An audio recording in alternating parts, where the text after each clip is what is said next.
कार्यक्रम ये बनाया था कि आज कोई बाहर से अतिथि को नहीं आमंत्रित करेंगे, अपनी बातचीत करेंगे थोड़ी सी। और आपने आज देखा हम ही हैं। हॉल में करने के पीछे भी कार्यक्रम एक यही मंशा थी कि हम कुछ चर्चा तो करें। थोड़ी सी चर्चा आदरणीय रैली साहब ने की, यहाँ पर बहुत उपयोगी चर्चा रही। चिंतन करने का समय है, करना चाहिए। पर मैं फिर निवेदन कर रहा हूँ, मैं अपनी बात शुरू करूँगा तो थोड़ा सा समय पे बहुत ज़्यादा ध्यान मत देना मैं ऐसा तो नहीं कहता, लेकिन बहुत ज़्यादा मत देना, क्योंकि जिस क्रम को लेकर के मैं खड़ा हुआ हूँ ना, रोज़ाना बैठने का अवसर मिलता ही नहीं है। सोचा था टंकारा में बातचीत करेंगे, वहाँ तो राष्ट्रपति जी का स्टाफ ही हमें इतना व्यस्त कर गया कि हमें यही नहीं समझ में आया बात करें तो करें क्या और करें तो करें किससे। जो स्थिति उन्होंने बनाई, हम कुछ भी नहीं कर सके अपनी बात। इसलिए खैर हम सभी के लिए एक अच्छा अवसर था कि देश की राष्ट्रपति, कोई भी राष्ट्रपति 80 सालों में पहली बार ही वहाँ पर पहुँची, ये भी हम सब के लिए गौरव का विषय था, तो उनका भी धन्यवाद है। सरल नहीं है किसी राष्ट्र नेता का उस छोटे से गांव के अंदर जा पाना, प्रोग्राम बन पाना, तो ये सब चीज़ें उपयोगी हुई। लेकिन कुछ चीज़ें जो मुझे लगता है कि टंकारा में आपके साथ में या दुनिया से जितने लोग आए हुए थे उनके साथ साझा होनी चाहिए थी, वो हो नहीं पाई। तो मैं उनको थोड़ा सा दिल्ली के अपने सहयोगियों के साथ साझा करने के लिए खड़ा हुआ हूँ, और पहले ही क्षमा मांग रहा हूँ इसलिए कि भैया समय थोड़ा सा लगेगा। स्वीकार है क्या? ये देख लो आप, भोजन है और भोजन गर्म ही रहेगा। तो सबसे पहले तो इन सभी महानुभावों का धन्यवाद है जिन्होंने ये आयोजन किया आज यहाँ पर, और जिन कार्यक्रमों में इन बच्चों ने जो चीज़ें दिखाई। इन चारों मुद्दों को तो आप जानते हैं, पहले से देखते भी आए, सुनते भी आए, कहीं ना कहीं मंचों से मैंने इन बातों को आपके साथ में साझा किया भी है। बंधुओं, आज जो मैं आपसे चर्चा करने जा रहा हूँ वो चर्चा ये है कि अब 200वीं जयंती पर हमने बहुत बड़ा आयोजन 12 फरवरी को किया। माननीय प्रधानमंत्री जी आए, बहुत शानदार आयोजन हुआ। हमने सबने कहा हाँ मजे आ गए, ऐसा आयोजन तो बहुत लंबे समय बाद हुआ। उसके पश्चात टंकारा में आयोजन हुआ, और जो लोग अनुमान नहीं लगा सक रहे थे कि शायद इतना बड़ा होगा वो नहीं भी जा पाए, लेकिन उन्होंने टीवी पे उसको साझा किया, देखा, आनंद लिया, और जो लोग गए वो इतिहास का अलग तरह से हिस्सा बने, तो उनको भी बधाई, वो भी हो गया। लेकिन इन सब चीज़ों को देखने के बाद में आपको एक बात तो जरूर अपने मन में थोड़ी सी आएगी कि इन सब आयोजनों से दुनिया को क्या मिला। थोड़ा सा फिर विचारो, दुनिया को क्या मिला। मुझे अच्छा लगा, मेरे गुरु का 200वां जन्मदिन था, बड़ा शानदार मना, ऐसा पॉम्पन शो के साथ मना, क्या सुंदर आयोजन था। राष्ट्रपति जी वहां पर आई, माननीय प्रधानमंत्री जी आए, निश्चित रूप से वो अपने आप में गौरव हैं, इसमें कोई दो राय नहीं है। लेकिन जब हम आर्य समाज के 150 वर्ष के पीछे जाकर के देखेंगे तसल्ली से बैठ करके कि आर्य समाज ने दुनिया को तो दिया था कुछ, दुनिया से लिया तो कुछ नहीं। इस 200वीं जयंती पर हम दुनिया को क्या दे पाए, एक छोटा सा उदाहरण देकर के अपनी बात को आगे बढ़ाऊंगा। वाराणसी के अंदर एक मंदिर था, और उस मंदिर का नाम था मोक्षदायिनी मंदिर। आपने किसी ने नाम सुना, कभी घटना सुनी मेरे मुंह से? नहीं सुनी तो आज सुन लीजिएगा, थोड़ा सा अनुमान लीजिएगा। बृहस्पति जी कह रहे हैं सुनिए भाई, जो लोग बहुत मजबूरी हो जाएं आकर के बैठ जाएं पीछे की तरफ से, मेरा यह निवेदन रहेगा। मोक्षदायिनी मंदिर था, और उस मोक्षदायिनी मंदिर की विशेषता यह बतलाई जाती थी कि जिनको मोक्ष चाहिए, आज भी तो संसार में जहां जहां मंदिर में लोग जा रहे हैं, किस लिए जा रहे हैं? मोक्ष पाने के लिए जा रहे हैं। भाई आप ये क्यों पैदल यात्रा करके जा रहे हो, क्यों लेट करके जा रहे हो? बोले जी मोक्ष प्राप्त होगा। वहां इतना धन क्यों? बोले जी मोक्ष प्राप्त होगा। गंगा में जाके नहाने, बोले मोक्ष प्राप्त होगा। बोला वाराणसी में मृत्यु हो जाए तो, और कुंभ के अंदर मृत्यु हो जाए तो मोक्ष प्राप्त होगा। अब देखा हमारे महानुभावों ने कि मोक्ष प्राप्त करना तो इनके लिए बड़ी आवश्यक हो गया, तो इसलिए ऐसी व्यवस्था कर दो कि मोक्ष भी मिल जाए और हमें इनका सारा माल भी मिल जाए। बना दी गई व्यवस्था ये थी कि जिनको मोक्ष चाहिए आइए, और इस मंदिर में सब कुछ जो आपने जीवन भर का कमाया है लेके आइए, और जो आपको मोक्ष प्राप्त होगा वहां जाके वो सारा कुछ आपको मिल जाएगा। लोग बेचारे अपना सोना चांदी जेवर पैसा और जो जमीन थी, पंडित जी जमीन का क्या करें? बोले जमीन के कागज ले आओ, मंदिर के नाम करके हुंडी बना करके ले आओ। लोग बेचारे जाते थे, सारा कुछ समेटते थे, उनको सौंपते थे, फिर उनके लिए स्पेशल कीर्तन और सरस्वती दरबार आयोजित किया जाता था। और बहुत सुंदर शैया पे उनको चंदन से लेप करके, बहुत नए से रेशमी वस्त्र पहना करके कि आप जानते हो कौन सी यात्रा पर जा रहे हो? बोलो कौन सी यात्रा पर जा रहे हो? मोक्ष यात्रा पर जा रहे हो। और बड़ा शानदार शैया पे लेटा करके शंख बजाए जाते थे, जैसे हमारे यहाँ शंख बज रहे थे ना उद्घाटन पे। कीर्तन शुरू होता था, ढोल शुरू होते थे, मंजीरे बजाए जाते थे, जोर जोर से मंत्र पाठ होता था, और थोड़ी देर के पश्चात उस शैया के ऊपर एक गंडासा आता था, सिर अलग धड़ अलग, और वो दोनों के दोनों सीधा गंगा में समा जाते थे, और सिर और धड़ और जोर जोर से शोर मचाया जाता था, लाला जी मोक्ष को प्राप्त हो गए। ये कहीं दूर की घटना नहीं है, इसी देश की घटना है। ना जाने कितनों को मोक्ष मिला और ना जाने कितनों को वो धन और संपत्ति का आनंद लेने का अवसर मिला। बंधुओं, जिस दयानंद ने हमें सबको जगा करके उस मोक्षदायिनी मंदिर की लाइन में लगने के अवसर से बचा लिया, आज अगर हम उस दयानंद के उन कार्यों को आगे करने का संकल्प नहीं लेते तो मुझे लगता है कि हमसे ज्यादा कृतज्ञ और कोई होगा नहीं। इसलिए मेरी आज की चर्चा में मेरी विचार केवल एक है कि आज हमने सोचना, जो यहाँ पर बैठे हैं और जो दिल्ली की एक वो टीम है जिन्होंने देश और दुनिया को बहुत कुछ दिया है आर्य समाज की दृष्टि से, आज आपको और हमारे का विचार करना है। मैं उन सारी बातों पे नहीं जाऊंगा, दयानंद ने क्या दिया वो एक अलग विषय, आज मैं उस पर नहीं जाऊंगा। ये इनके इन प्रकार आपने सोचा सुना। थोड़ा सा बता दूं, इंदिरा गांधी जी के समय में जाकर के वो प्रथा पूरी तरह से बंद हुई, समाप्त हुई, बैन लगाया गया और ये कहा गया अगर एक भी किसी को मोक्ष देने के नाम पर यहाँ बुलाया गया तो तुम्हारे को फांसी पे टांग देंगे। ये अंदर की घटना, ज़्यादा मैं इसके ज़्यादा नहीं बताता, क्योंकि उनको भी डर लग रहा था कि मंदिरों के मामले में हस्तक्षेप करने से कहीं सरकारों को दिक्कत ना आ जाए। सोच करके देखना, दयानंद ने किसके साथ मोर्चा लिया था, क्या मिला था दयानंद को इस मोर्चे को लेने से? ईंटें, पत्थर, जहर, जिल्लतें, क्या क्या नहीं मिला। लेकिन बंधुओं, आज जिस चर्चा को मैं करूंगा वो चर्चा ये है कि क्या हमारा कर्तव्य केवल दयानंद के गुणगान गाने से पूरा हो जाएगा क्या? बड़े अच्छे गीत बने, हमने भी बनाए, गाए भी, मंचन भी किया, बहुत अच्छे अच्छे बधाई के गीत भी गाए। लेकिन हमें ही ये सोचना है कि केवल दयानंद का गुणगान करने से, दयानंद तुम ना आते तो, दयानंद तुम ना होते तो, बड़े अच्छे अच्छे भाषण और बड़े गीत गाने से अब दयानंद दुनिया में स्थापित होने वाले नहीं। हमें प्रसन्नता हो सकती है कि हम गीत गा रहे हैं, लेकिन बंधुओं, दयानंद को यदि दुनिया में अब स्थापित करना है तो दयानंद की बातों को, जिन बातों की आज इस समाज को बेहद जरूरत है, सीधे तौर पर उनको स्थापित करने के लिए संकल्पबद्ध होना पड़ेगा। आप कितने तैयार हो, इसकी तैयारी बताओ। आप में से कितने लोग अब तैयार हैं इस काम के लिए? हैं? पक्का हाथ उठाना, हल्का हाथ मत उठाना। और कोई ऐसा काम बिल्कुल नहीं बताऊंगा जिसको आप ना कर सकते हो, ये मैं आज विश्वास करके कहता हूं। ऐसा एक भी काम आपको मैं बताने वाला नहीं जो आपकी जेब अलाउ ना करे, ऐसा एक भी काम मैं बताने वाला नहीं जो आप कर ना सको, और ऐसा एक भी काम बताने वाला नहीं जिसको आपको लगे कि इसके लिए तो मुझे बहुत ज्यादा बेहद बड़ा परिश्रम करना पड़ेगा। विचार करके बोल रहा हूं। जो हमारे साथी टंकारा में गए, इन्होंने 10 दिन लगाए, 12 दिन लगाए, पूरा समय लगाया, मेहनत करी, और परिणाम आपके सामने है। वो ना होता तो नहीं होता। अगर अगले 1.5 साल में, 1.5 साल क्यों मैं बोल रहा हूं, हमारा आयोजन शुरू हुआ था 12 फरवरी 2023 को, समाप्त होना है नवंबर 2025 में। इस दौरान जो हमारा समय बीता वो किसी कारण विशेष में बीता। जिन चीजों की चर्चा माननीय रैली साहब ने की है उन चीजों को तैयार करने में बीता। अगर वो चीजें तैयार ना होती तो मैं इन बातों को आज आपके सामने नहीं रख पाता। इसलिए मेरा निवेदन आपसे है कि आज इस बात को मजबूती से लेकर के बैठ जाओ कि हम परिवर्तन करने के लिए तैयारी कर रहे हैं। जो कुछ ढर्रा चल रहा है हमारा, हम उससे थोड़ा सा बाहर निकल करके, थोड़े से तौर तरीकों को बदल करके, मैं भी, भाई साहब रविदेव गुप्ता जी मेरे साथ बैठे थे, मैंने एक बात थोड़ी सी उनसे शेयर करी। आज हम बात कर रहे हैं, मैं भाषण बिल्कुल नहीं दे रहा हूं, बातचीत कर रहा हूं आपसे। हमने 10 मिनट की नाटिका थी, पूरी कितने मिनट की थी जी? 10 मिनट की।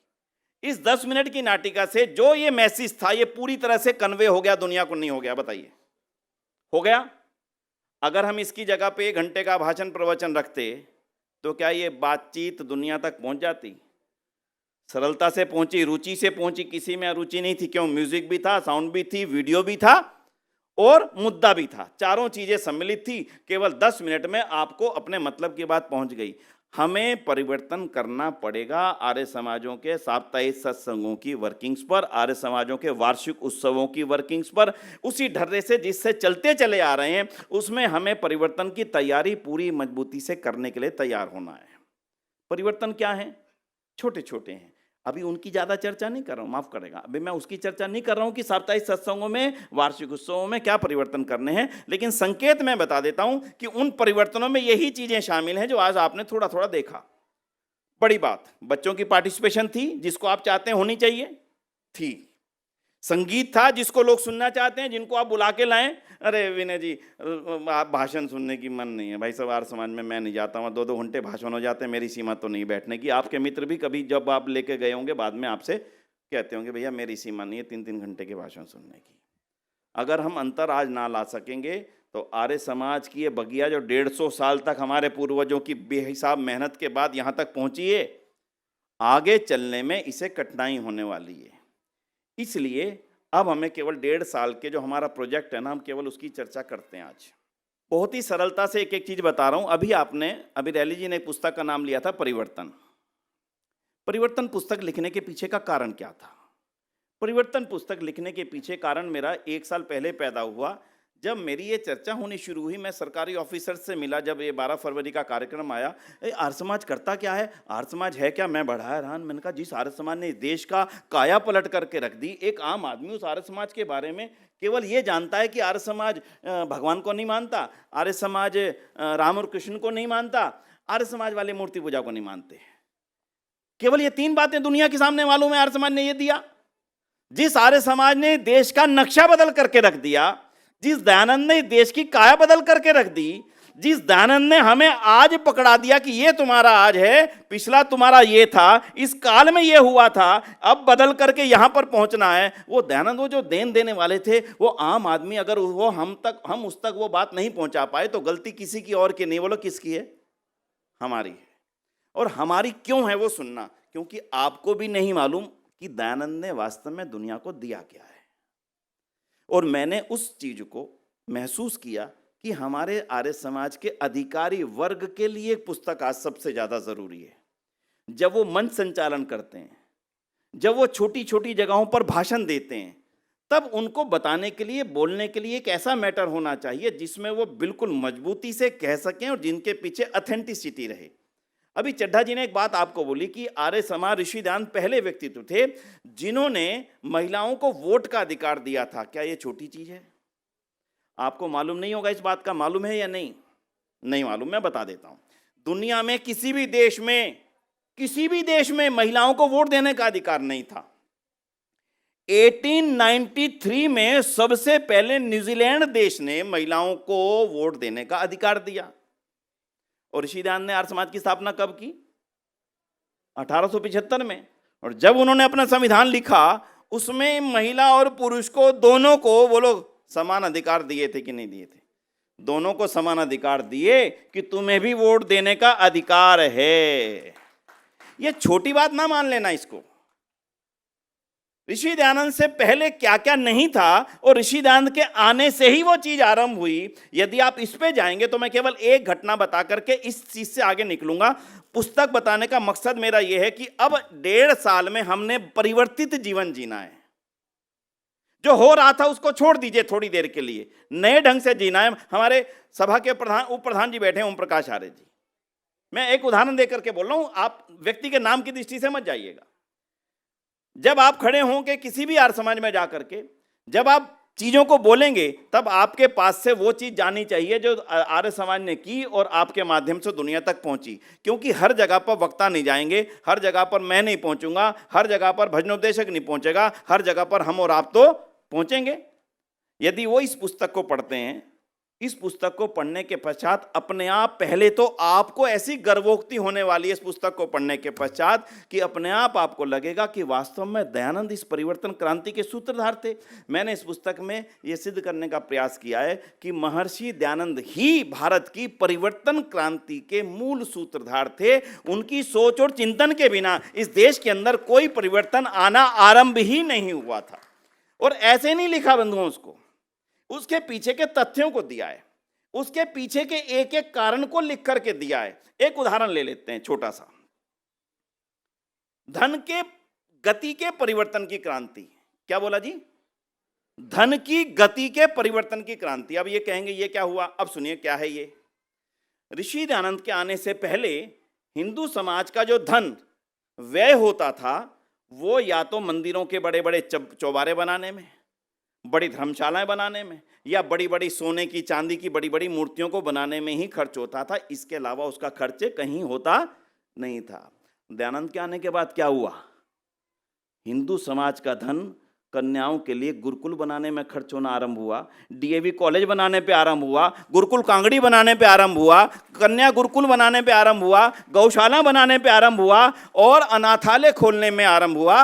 आर्य समाज से पहले हिंदुओं का एक भी अनाथालय नहीं था। यह भी जानकारी आप सबको होनी चाहिए। किसने आरंभ किया? अनाथालय बनाने की जरूरत किसने महसूस की? महिला आश्रम बनाने की जरूरत किसने महसूस की? किसने चिंतन किया कि यहां अरे हमारी बेटियां जो विधवा हो जाएं वो वृंदावन के आश्रमों में रख दी जाएं? ध्यान देना, शब्द मैंने बोला रख दी जाएं, गंदा शब्द है, अच्छा नहीं है, लेकिन ये होता था। किसके नाम पर? धर्म के नाम पर। ये परिवर्तन कैसे शुरू हुआ? अब धन कहां लग रहा था? मैंने इसमें लिखा है, आर्य समाज के मंदिरों को लोग कहते हैं बड़े सूखे हैं विनय जी, और उन मंदिरों में जाओ बड़ी शान और शौकत, इतने सुंदर फर्श, इतनी सुंदर उनकी बुर्जियां, और अंदर क्या देखें, महल के रूप में दिखते हैं। मैंने कहा सुनना भाई, आर्य समाज ने अपनी यशशालों की बुर्जियों को सोने से मढ़ने में पैसा खर्च नहीं किया। आर्य समाज ने लाखों लोगों के जीवन को सोना बनाने के लिए पैसा खर्च किया। और ये हकीकत है, चाहे स्वामी श्रद्धानंद हो, चाहे लाला लाजपत राय हो, पंडित लेखराम हो, ना जाने कितने लाखों लोगों के जीवन सोना बन गए। कहां से कहां। अमीचंद जिसका गीत आज बज रहा था, आज मिल सब गीत गाओ, उस प्रभु के किसका गीत था? कीचड़ में पड़े हो अमीचंद, हो तो तुम सोना। बंधुओं, ऐसा एक एक लेख आपको इसमें मिलेगा। और इस आर्य समाज के धन की परिवर्तन की गति की क्रांति के पश्चात जैनियों ने मंदिरों को छोड़ के गुरुकुल बनाने शुरू किए, सिखों ने गुरुद्वारे छोड़ करके पिंगलवाड़े बनाने शुरू करे, और सबसे पहले खालसा कॉलेज की स्थापना भी आर्य समाज के कॉलेज की स्थापना के बहुत लंबे समय बाद हुई। सनातन धर्म के महानुभाव हमारे ही भाई जो पहले स्त्रियों के कॉलेज खोलने के लिए आर्य समाजियों के घर पर जाकर के पत्थर मारते थे, हमारे धर्म को खराब करोगे, थोड़े ही दिन बाद वो सनातन धर्म महिला कॉलेज खोलने के लिए खड़े हैं। बोलो ये परिवर्तन क्रांति आर्य समाज के बिना आ सकती थी क्या? विचार करके देखना।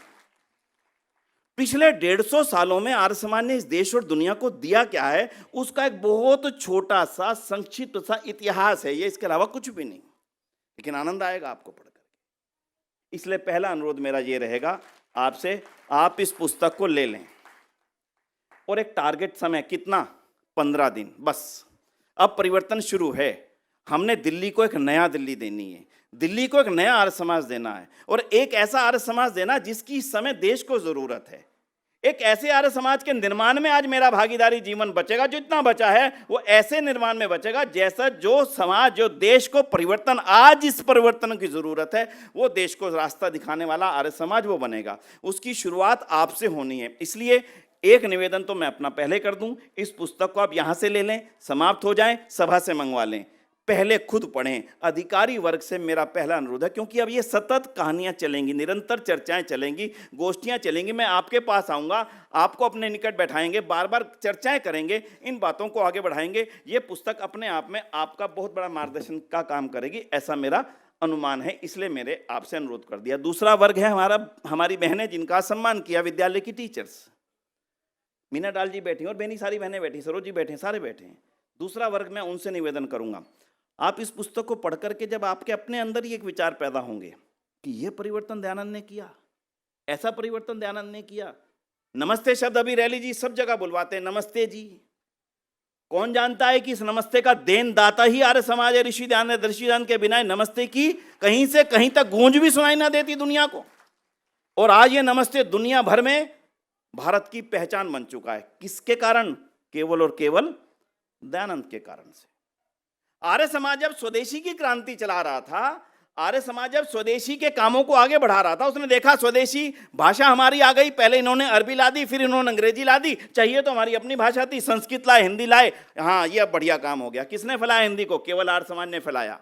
फिर देखा स्वदेशी भाषा भी आ गई, स्वदेशी शिक्षा के रूप में गुरुकुल भी खुल गया, दयानंद एंग्लो वैदिक स्कूल भी खुल गया। अब क्या होना चाहिए? अरे पैसा हमारा लॉकर विदेशियों का। क्यों भाई? नहीं होगा। आर्य समाज लाहौर के अंदर रजिस्टर के अंदर बैठा, कोई रजिस्टर समझते हैं ना, साप्ताहिक जो आपके अंतरंग का रजिस्टर होता है, उस रजिस्टर के अंदर कार्रवाई लिखेगी कि आर्य समाज लाहौर एक ऐसे बैंक का निर्माण करना चाहता है जो पूर्णतः स्वदेशी पूंजी से बना हो। और उस बैंक के लिए एक समिति बनाई गई, जिस समिति में लाला लाजपत राय थे। और जब बैंक बना तो स्वाभाविकता है, जैसे ही कोई बड़ा व्यक्ति होता अपने ग्रुप में, तो यही कहा जाता है जी बैंक बन रहा, सबसे पहले आप ही अपना खाता खोलें। Lala Lajpat Rai only is the first bank account holder of the PNB, but the PNB bank स्थापित करने वाला कौन था? आर्य समाज लाहौर। अभी हमारे कवि महोदय यहां बैठे हैं, इन्होंने आपके सामने कहा कि आजादी में 85% योगदान आर्य समाज का था। मैं कल आपसे पूछने खड़े हो जाऊं, भाई साहब जरा मंच पर खड़े होकर 20 मिनट में बताओ आजादी में आर्य समाज का क्या योगदान था? बोल पाएंगे? मुश्किल होगी। क्यों? सुना है कि था। क्यों था? कैसे था? किन कारणों से मैं कह सकता हूं कि हाँ था? जब बहस हो, और जब बहस मंच पर हो, और जब बहस किसी टीवी चैनल पर हो, कैसे सिद्ध करेंगे कि आर्य समाज का योगदान था? बड़ा मुश्किल हो जाएगा।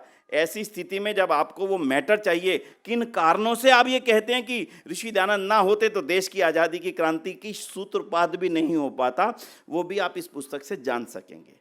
इसलिए बंधुओं, इस विषय को यहाँ पर समाप्त करता हूँ, इसको अभी आगे नहीं बढ़ाऊंगा।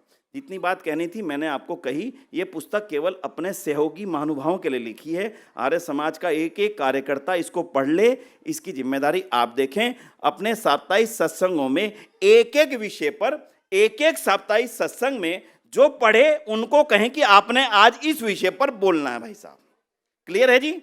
स्पष्ट हो गया? इतना आसान है, कोई लंबा बात तो नहीं कह रहा हूं मैं।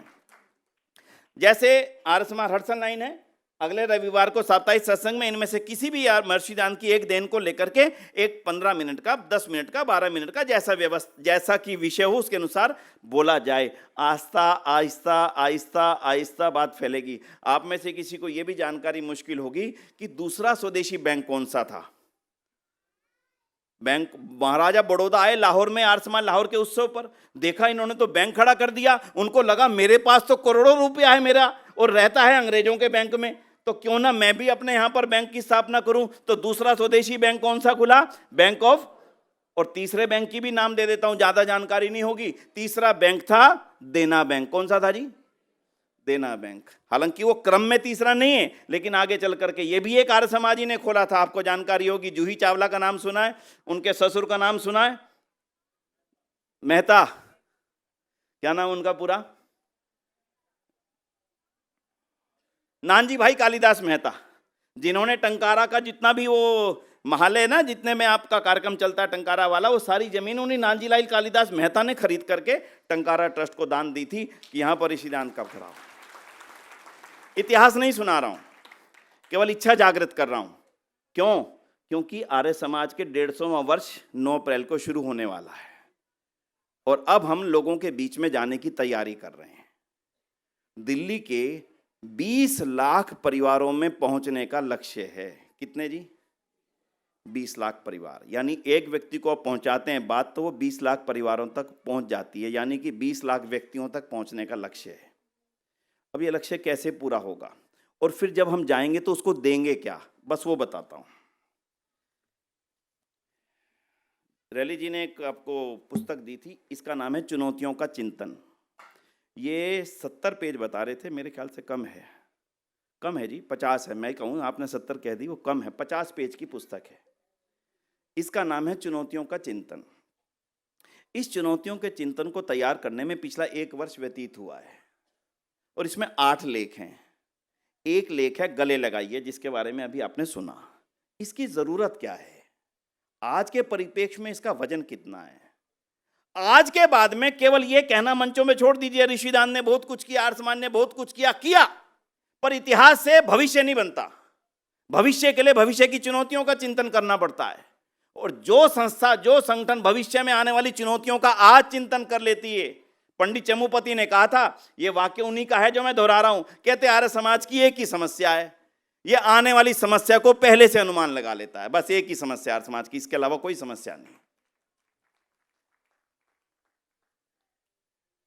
वो जो मोक्षदायिनी मंदिर का काम था वो ऋषिदानंद से पहले भी होता था, पर आवाज उठाने वाला कोई नहीं था। अनाथालय नहीं थे। हमारे बच्चे नेचुरली अंग्रेज फादर के हो जाया करते थे। आपको जानकारी होगी, अंग्रेजी सरकार का नियम था, अगर कोई बच्चा अनाथ हो गया तो उसका नेचुरल फादर जो है चर्च का पादरी होता था। यह अंग्रेज का कानून था, मेरे कहने से नहीं, कानून था। लाला लाजपत राय को पता लगा ये कैसा कानून भाई, बच्चा हमारा हो जाएगा ईसाई, बोले कानून में लिखा है, बोले हम रखेंगे, बोले तुम्हारे पास अनाथालय हैं। लाला लाजपत राय खड़े हुए थे कोर्ट के अंदर, तुरंत बोले आज से मेरा भिवानी वाला पूरी कोठी अनाथालय को दान करता हूं। उसी दिन अनाथालय बन गया। ऐसे परिवर्तन हुआ था। इसलिए बंधुओं, आज जिन परिवर्तनों की आवश्यकता है, हम आने वाले 1.5 वर्ष में उन परिवर्तनों की जरूरत से आम समाज को अवगत कराने का काम करेंगे। केवल ऋषि दयानंद बहुत महान हुए, उन्होंने ये किया, उन्होंने डीएवी कॉलेज की स्थापना की, उनके शिष्य भगत सिंह थे, ये कहने मात्र से दयानंद स्थापित होंगे नहीं। दयानंद स्थापित होंगे जब किसी व्यक्ति को ये लगेगा ये वास्तव में वो सेना है दयानंद की, जो आने वाले समय की समस्याओं को पढ़ रही है, ये आने वाले समय की समस्याओं को देख रही है। अभी जो रिश्ते बचाए की दूसरी बात बताई थी, आपको मालूम है कितना बड़ा षड्यंत्र हो रहा है इस सोसाइटी के अंदर। मैंने कुछ जानकारी आपको दी थी, लेकिन आज दोबारा से सुनिएगा, क्योंकि इन चारों मुद्दों में वो बहुत महत्वपूर्ण हिस्सा है और उसका शिकार कितना बड़ा वर्ग हो चुका है, मैं थोड़ा सा उसके बारे में भी बताऊंगा। और वो हिस्सा है चाइल्ड फ्री इंडिया। क्या है जी? सुना था ना मेरे मुंह से? कितनों ने सुना था इसके बारे में? थोड़े लोगों ने सुना था। आज और सुन लीजिए ढंग से। चाइल्ड फ्री इंडिया एक मूवमेंट है, उसको विदेशी फंडिंग से चलाया जा रहा है, और वो विदेशी फंडिंग भारत के कुछ एनजीओ को पैसा देती है कि तुम बड़े आयोजन करो, लड़के लड़कियों को बुलाओ, उनको मंचों पे खड़ा करो और उनके मुंह से कहलवाओ कि हमने संतान ना पैदा करने का संकल्प लिया है और हम धरती का बोझ खत्म करके रहेंगे। और ये हो रहा है, कोई 2-4 महीने से नहीं हो रहा, 2-4 सालों से नहीं हो रहा। आज अन्यथा मत लेना, अगर आप में से किसी का नौजवान बेटा बेटी इस दिशा में सोचने की बात कर रहा होना, तो आप समझना कि वो उसी षड्यंत्र का शिकार बन चुका है, ताकि हिंदू जाति की अस्मत को पूरी तरह से समाप्त कर दिया जाए, हमेशा हमेशा के लिए जमीन से खत्म कर दिया जाए। पहले 5 से 4, 4 से 3, 3 से 2, 2 से 1 और 2 के 1 के बाद में 0 और लिव इन रिलेशनशिप से जो आखिरी दुनिया का पवित्र रिश्ता बचा था ना, पति और पत्नी का अकेला रिश्ता, लिव इन रिलेशनशिप ने उसको भी पूरी तरह से समाप्त, बोलो हाँ या ना, कर दिया कि नहीं कर दिया। अगर आपका आर्य समाज दुनिया को आज होने वाले इस षड्यंत्र से अवगत कराएगा, बोलो हजारों लाखों लोग आपके पीछे आएंगे कि नहीं आएंगे, सोच करके बताना। जब हम दुनिया को जो चीज चाहिए वो हम दे ही नहीं रहे, तो मेरी दुकान पर बोलो आएगा कौन? दुनिया मेरे पास आई थी, उसको पता लगा था आर्य समाज जो है महिला शिक्षा के लिए काम कर रहा है। नानजी भाई कालिदास मेहता का उदाहरण सुन लीजिएगा। नानजी भाई कालिदास मेहता रहते थे केन्या के अंदर, नैरोबी में। आर्य समाज नैरोबी खुल चुका था। जब उन्होंने देखा कि कुछ लोग ना छोटी सी जगह पर लड़कियों को पढ़ा रहे हैं, यह सच्ची घटना है। नानजी भाई कालिदास मेहता निकल रहे थे, गाड़ी को रोका, उतरे, आए, भैया तुम क्या कर रहे हो? बोले लड़कियों को पढ़ाते हैं हम। अरे लड़कियों को पढ़ाते हो? वो गुजरात के रहने वाले थे, लड़कियों को तो बाहर भी निकलना मना था। बोले लड़कियों को पढ़ाने का काम? बोले हाँ। कौन सी संस्था है आपकी? बोले आर्य समाज है। उस समय नैरोबी में आर्य समाज स्थापित हो चुका था। 125 साल पहले की बताता हूँ, लगभग 100 साल पहले की बताता हूँ। नानजी भाई कालिदास मेहता कहते हैं अगले दिन आकर के कि अगर तुम छोटी सी जगह पे किराए पे लेकर के पढ़ाते हो, मैं तुम्हें नैरोबी के अंदर 20 एकड़ जगह दूंगा, अगर तुम कन्याओं का विद्यालय खोलोगे तो। शर्त है, शर्त क्या है? 1 साल में बनाना पड़ेगा विद्यालय, और अगर 1 साल में विद्यालय बना लोगे तो 20 एकड़ जगह और दूंगा। आर्य समाजियों के अंदर जो सूरती थी वो आज भी है। जो काम लिया पूरा हुआ, आज तक कोई काम रुका नहीं। अपने आप देख लो, कोई काम आर्य समाज का नहीं रुका आज तक। नानजी भाई कालिदास मेहता ने नैरोबी शहर के बीचों बीच 20 एकड़ जमीन दी। आर्य समाजियों ने लग कर, तू 2 रुपए, तू मैं 1 रुपया, मैं 5 रुपए, मामा से मांग, मौसी से मांग, भाई से मांग, बहन से मांग, सबसे मांग मांग करके कन्याओं का विद्यालय खड़ा कर दिया। नानजी भाई कालिदास मेहता ने तुरंत 20 एकड़ की जमीन और दान दे दी, और उस 20 एकड़ की जमीन पे अपने ही पैसों से कन्या विद्यालय बना करके दे दिया। और फिर युगांडा के अंदर उनकी कार्य चलता था। युगांडा जो है वो, उसकी राजधानी है कंपाला।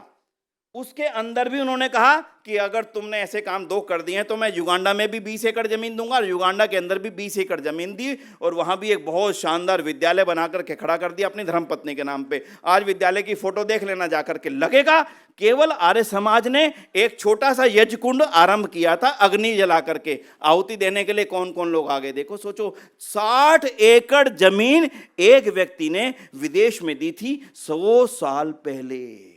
अगर आर्य समाज यज्ञ कुंड ना सजा करके बैठता, कौन आता आहुति देने के लिए? हम केवल ये कहते रहते कन्याओं की शिक्षा होनी चाहिए, होनी नहीं चाहिए। आर्य समाज देगा, आर्य समाज करेगा कन्याओं की शिक्षा। पत्थर मारे थे लोगों ने, वो घटनाएं आज मैं आगे नहीं रखूंगा, ये विषय नहीं है। इसलिए बंधुओं, आज जो आपके साथ हो रहा है वो सबसे बड़े, जो आपके पास 4 जो सबसे बड़े आपके साथ में अत्याचार हो रहे हैं ना, चारों सुन लीजिएगा। पहला है ये रिश्ते बचाइए, आपकी भविष्य की संतति को समाप्त करने का षड्यंत्र। इसलिए इसके प्रति जागरूक करने का एक लेख इसके अंदर है, और इस लेख की सच्चाइयों को बताने के लिए ये पुस्तक साथ में है। ये कहानी किसकी है, और इसके अंदर मैं आपकी जानकारी के लिए बता दूं, 10 की 10 सच्ची घटनाएं दी गई हैं। एक भी घटना झूठी नहीं है। नाम बदल दिए, व्यक्तियों के नाम, स्थान के नाम बदल दिए, एक भी घटना झूठी नहीं है इसके अंदर। लेकिन अब आप कहें भाई साहब ये पुस्तक और ये 5 पुस्तक खरीदने पड़ेंगी क्या? हाँ, आपको तो खरीदनी चाहिए। जो अधिकारी वर्ग है उसके लिए बोलता हूं खरीदनी चाहिए, ठीक है। लेकिन जब आप किसी को भेंट देने जा रहे हैं ना, तो उसके लिए आवश्यकता नहीं है। क्यों? हमने उस लेख के एंड में एक स्कैन कोड दे दिया है, वो इस पूरी पुस्तक को डाउनलोड हो जाएगी स्कैन से, आपको कुछ भी जरूरत नहीं, अपने आप हो जाएगी। हो गया ना इजी काम जी। ऐसे ही जब दूसरा लेख पे आएंगे, दूसरा लेख है गले लगाइए। और गले लगाइए कितना खतरनाक इस समय परिस्थितियां इस देश के अंदर हो चुकी हैं। दलित को अलग, आदिवासी को अलग, पिछड़े को अलग, अति पिछड़े को अलग, ऐसे करके हिंदू समाज को आपने पिछले दिनों में देखा होगा, हिंदू समाज को कहते हैं आप तो केवल 15% हो। क्या बोलते हैं? 15%। बाकी तो एससी हैं, एसटी हैं, ये हैं, वो हैं। कहां तक ला करके खड़ा कर दिया। ये भविष्य का इतना खतरनाक षड्यंत्र है। इसलिए इसमें दूसरा लेख हमने लिखा गले लगाइए। और तीसरा है नशे के बारे में, जो मैंने अभी अपनी बातें कही हैं, किस खतरनाक दौर में नशे के अंदर हैं। हम आज उसकी लंबी चर्चा नहीं करेंगे, लेकिन इतना सुन लीजिएगा, पंजाब के अंदर हो चाहे दिल्ली के अंदर हो, आपके युवा को नशे में पूरी तरह जकेड़ दिया गया है, अंदर से बांध दिया गया है। और वो अपराधी नहीं है युवा इस समय, अपराधी वो बेचारा पीड़ित है, उसको ट्रैप कर लिया गया, जाल में फंसा लिया गया है। ऐसे ही इन 8 लेखों का संग्रह, और आपसे केवल इतना सा अनुरोध, इन 8 लेखों के संग्रह वाली पुस्तक को और एक ऋषि दान का एक निमंत्रण को, ये 2 चीजें छपवाई गई हैं जो न्यूनतम प्रोग्राम में हमने बोला है। और ये दोनों चीजें केवल और केवल 20 रुपए की हैं, दोनों चीजें, ठीक है जी। आज हम चर्चा करेंगे आगे बढ़ने की। यहां से जाकर के मेरा होमवर्क शुरू होना है, और हमने करना क्या है, 200 लोगों तक पहुंचानी है। आप ये बताओ, 200 लोगों तक पहुंचाना बहुत मुश्किल है, थोड़ा मुश्किल है या सरल है? बोलो। कितना समय है हमारे पास में? 2 साल, 1.5 साल का समय मैं बोल रहा हूं आपसे। इन 1.5 सालों में टारगेट करके, ये मेरा पड़ोसी है, मुझे केवल जाना है, केवल इतना काम तो करना पड़ेगा। भेजनी नहीं है बेटा जरा 10 घर में दे आइयो ना, मैं जाऊंगा, 5 मिनट बैठूंगा। भाई साहब, ये ऋषिदान की 200वीं जयंती चल रही है, आर्य समाज ने कुछ अच्छे लेखों का एक संग्रह किया, कृपया आप समय लगाने पर पढ़िएगा। और इन 8 के 8 लेखों पर एक एक वीडियो बना दी गई है। वो वीडियो अपने आप विषय को स्पष्ट कर देगी। तो आहिस्ता आहिस्ता समाज के अंदर ये मैसेज जाएगा कि आर्य समाज वालों ने जिन मुद्दों को उठाया है, ये मुद्दे वास्तव में हिंदू जाति की रक्षा के लिए आज सबसे कारगर भूमिका अदा करने वाले हैं। ये आहिस्ता आहिस्ता आहिस्ता जब हर मंच पर वेद प्रचार मंडल के आयोजनों में, हमारे वार्षिक उत्सव के आयोजनों में, हमारे साप्ताहिक सत्संग के आयोजनों में, हमारे विद्यालय के आयोजनों में किसी ना किसी रूप में जब इन्हीं मुद्दों को समय जगह मिलती जाएगी, आहिस्ता आहिस्ता दुनिया जैसे कभी बाल विवाह के विरुद्ध, कभी सती प्रथा के विरुद्ध आर्य समाज के आह्वान पर जागृत हुई थी ना, आने वाले समय में जिन लोगों ने ये षड्यंत्र करके हमें समाप्त करने का षड्यंत्र किया है ना, उनको लग जाएगा कि नहीं, एक ही संस्था है निस्वार्थ रूप से काम करने वाले लाखों कार्यकर्ताओं के एक समूह का नाम जिसका आर्य समाज है, जो केवल और केवल दुनिया की हिंदू जाति की रक्षा के लिए सबसे प्रथम पंक्ति में आकर के काम करना चाहती है। तो न्यूनतम प्रोग्राम मैंने आपसे बताया, अब आप इसकी ताकत समझिएगा। 200 आर्य समाज हैं दिल्ली में जी, हम 300 एक मिनट के लिए नहीं गिनते, हाँ जी हाँ या ना करना है। किसी एक आर्य समाज वाले से मैं पूछूंगा, किसी एक आर्य समाज वाले से, चलिए मैं पूछता हूं मुकेश जी से। मुकेश जी, आपके यहां पे 20 सदस्य हो सकते हैं जो ये संकल्प लें कि मुझे 200 लोगों तक पहुंचाना है? सोच के बोलना आराम से। 20, 21 नहीं, ठीक है। अगर 200 आर्य समाजों में केवल 20 साथी हमें पैदा करने हैं जो 200 लोगों तक पहुंचाएंगे, आप इसकी ताकत जानते हैं कितना हुआ? गिनती करना जी।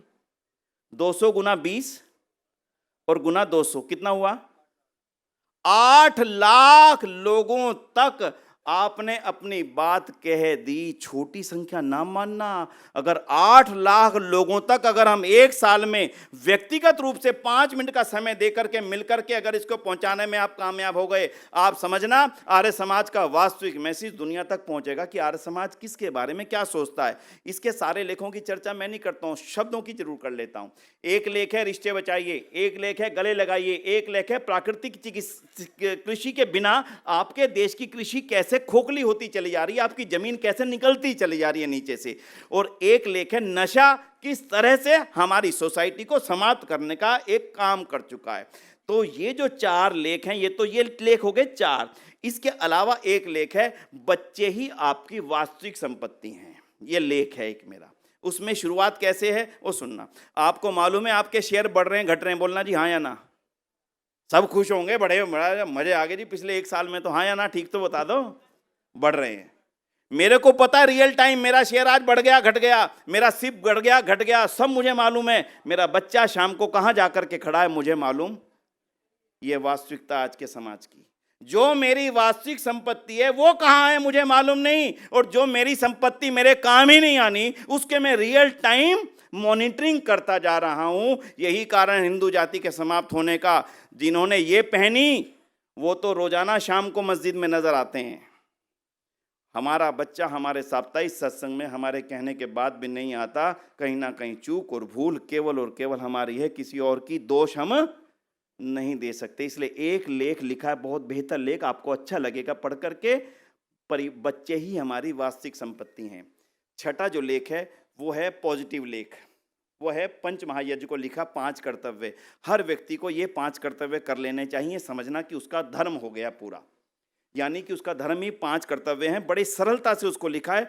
पंच महायज्ञ का नाम उसमें हमने नहीं दिया जानबूझ करके, क्योंकि पंच महायज्ञ करने से एकदम से ऐसा लगता है भाई पता नहीं इन्होंने कौन सा काम बता दिया हमें करने का।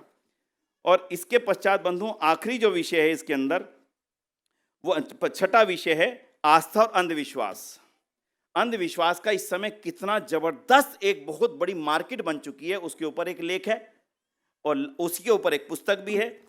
अंधविश्वास की सच्ची घटनाएं जो इस समाज में घटित हुई हैं उसके ऊपर ये पुस्तक है, लेकिन वो सभी इसके अंदर स्कैन कोड में वो आ जाएंगी। और आखिरी लेख है मैं क्या खा सकता हूं, क्योंकि आप भी ये मानेंगे कि आज के समय में हमारे खान पान की स्थितियां तेजी से बिगड़ रही हैं, जिनका परिणाम हमारे समाज के दाएं और बाएं जाने में हो रहा है।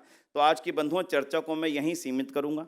मैं चाहता था थोड़ा सा और समय होता, लेकिन मैं आपके समय की सीमाओं को भी जानता हूं, अच्छी तरह समझता हूं। तो अब मेरा आपसे एक ही आग्रह है, और वो आग्रह ये है एक निमंत्रण, छोटा सा पत्रक है, ये 5 रुपए का है और ये 15 रुपए की है। न्यूनतम अगर कुछ नहीं दे सकते, मान लीजिए ये भी मुश्किल है, ये बड़ा मुश्किल है, कोई बात नहीं भाई, इस पत्रक को कम से कम 5 रुपए के इस पत्रक में इन सब चीजों का भी समावेश किसी ना किसी रूप में कर दिया है मैंने, तो इसलिए 5 ये सभा ने प्रकाशित किए हैं। इस 5 रुपए की इसको भी अगर हम 200 लोगों तक पहुंचाते हैं, वैसे तो मैं रिकमेंड करूंगा ये और ये दोनों दें, नहीं तो कम से कम ये तो दें ही। और इसके अंदर और बहुत चीजें, आर्य समाज कितना बड़ा है दुनिया में, आर्य समाज कहाँ कहाँ पर है, आर्य समाज की कितनी शाखाएं, कितने स्कूल, कितने गुरुकुल, कितने कॉलेज, वो सब चीजें इसमें समाहित है। और मिस कॉल जो हमारी सर्विस चल रही है सभा की, वो सब चीजें इसमें समाहित हो चुकी हैं। और ये चटा जी वो बुक दिखाना है, साइन वाली बुक जो हमने 12 फरवरी को घोषणा की थी, वो यही थी बस। और लास्ट का कार्यक्रम है, जिन 200 लोगों तक आप पहुंचे हो, उन 200 लोगों को जब 2025 का हमारा समापन होना है ना, अंतर्राष्ट्रीय आर्य महासम्मेलन के रूप में, वो ऐसा विलक्षण समापन होना है जिसकी कल्पना ना टंकारा में जो गए उन्होंने की थी कि वहां ऐसा होगा।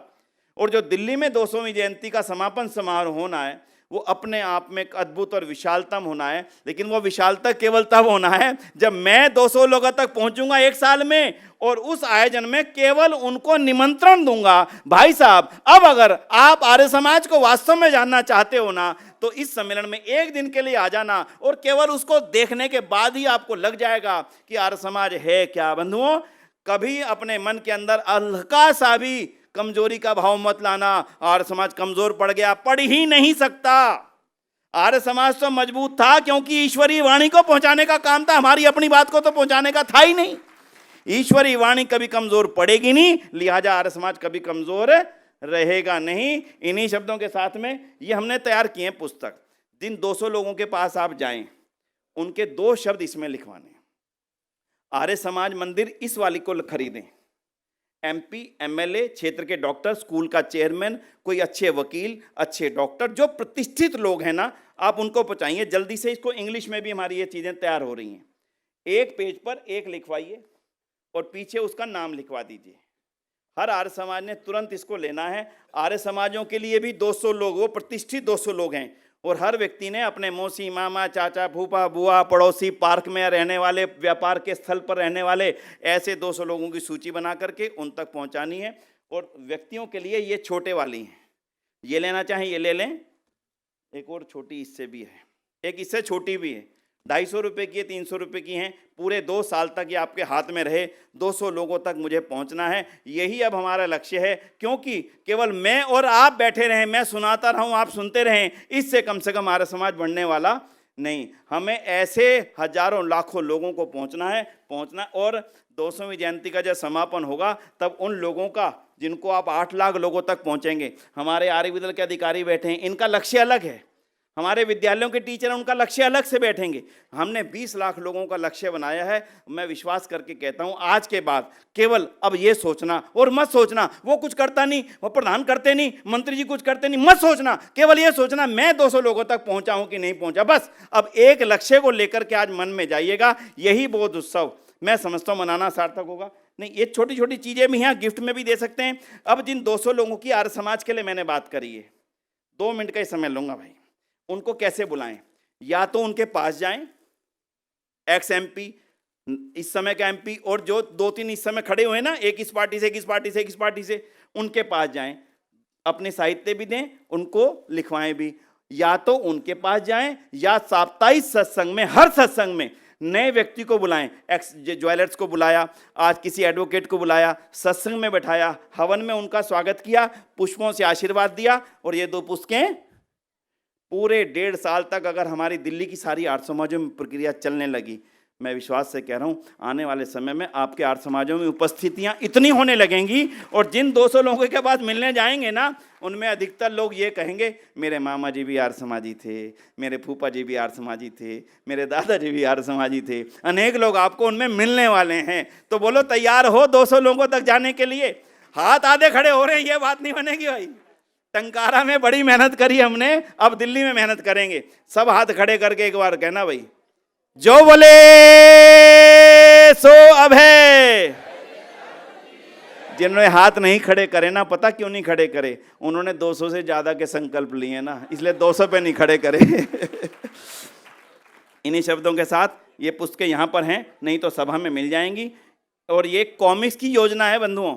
10 लाख रुपए के पुरस्कार हैं, 15 रुपए की कॉमिक है। अपने वार्षिक उत्सव, वेद प्रचार समारोह, किसी भी अवसर पर जो भी देना है, अपने बर्थडे गिफ्ट में, जब बच्चों का गिफ्ट इस बार बर्थडे मनाते हैं ना, स्कूल के आयोजनों में हर व्यक्ति तक, बच्चे तक पहुंचा दीजिए। भर के बच्चा भेजेगा, 1 लाख रुपए का पहला पुरस्कार है। कुल मिला के 10 लाख रुपए के पुरस्कार इस कॉमिक योजना में है। ये सवा से 1000, 2-2 हजार, 4-4 हजार, एक आर्स में 10-10 हजार लोगों तक, बच्चों तक इसे पहुंचाए। सच कहता हूं आपसे, 2025 का सूर्य जब उगेगा, आर्य समाज के स्थापना दिवस के बाद का, वो एक अद्भुत और एक बहुत ही स्मरणीय सूर्य होगा। इन्हीं शब्दों के साथ में आप सभी का बहुत बहुत आभार, बहुत बहुत धन्यवाद।